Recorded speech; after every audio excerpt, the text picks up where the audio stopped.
सबसे पहले यदि तापमान पर नजर डालें तो इस सीजन में पहली बार अधिकतम तापमान 50 डिग्री सेल्सियस को क्रॉस कर गया।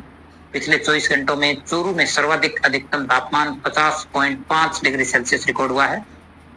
इसके अलावा हल्द्वानी, गंगानगर और पिलानी में भी अधिकतम तापमान 49 डिग्री और इससे ऊपर रिपोर्ट हुआ है। यानी कि भीषण लू, इसके अलावा वार्म नाइट की कंडीशंस फिलहाल राजस्थान के कई इलाकों में बनी हुई है।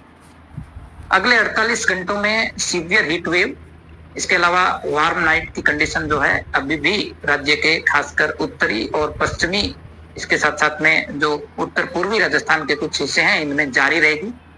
यानी कि बीकानेर संभाग, इसके अलावा शेखावाटी क्षेत्र, जयपुर और भरतपुर संभाग के कई इलाकों में अधिकतम तापमान अभी भी अगले 2 दिनों तक 47 या इससे ऊपर रिपोर्ट हो सकता है। लेकिन दिनांक 31 मई से राजस्थान और आसपास के इलाकों में एक नया पश्चिमी विक्षोभ सक्रिय होने की प्रबल संभावना है। इसके प्रभाव से 31 मई को दोपहर बाद शाम के समय खासकर यदि देखें तो शेखावाटी क्षेत्र और जयपुर भरतपुर संभाग के कुछ इलाकों में थंडरस्टॉर्म एक्टिविटी होने की संभावना है। इस दौरान मेघ गर्जन, कहीं कहीं तेज हवाएं यानी डस्ट स्टॉर्म भी रिपोर्ट हो सकता है।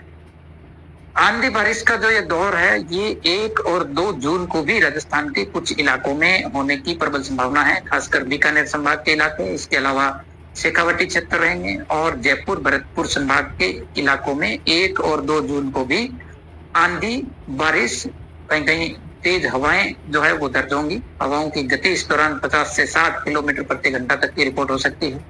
तो कुल मिलाकर ये जो सीवियर हीट वेव और उष्ण रात्रि का दौर फिलहाल राजस्थान में पिछले 2 सप्ताह से बना हुआ है, ये अब 48 घंटों बाद धीरे धीरे कम होगा और 1 जून को देखेंगे कि अधिकांश भागों में जो मैक्सिमम टेम्परेचर है वो 45 डिग्री या इससे नीचे रिपोर्ट होगा। यानी कि हीट वेव का जो दौर है वो 1 जून से राजस्थान के ज्यादातर भागों में खत्म होगा और हीट वेव से जो है वो राहत मिलने की प्रबल संभावना है।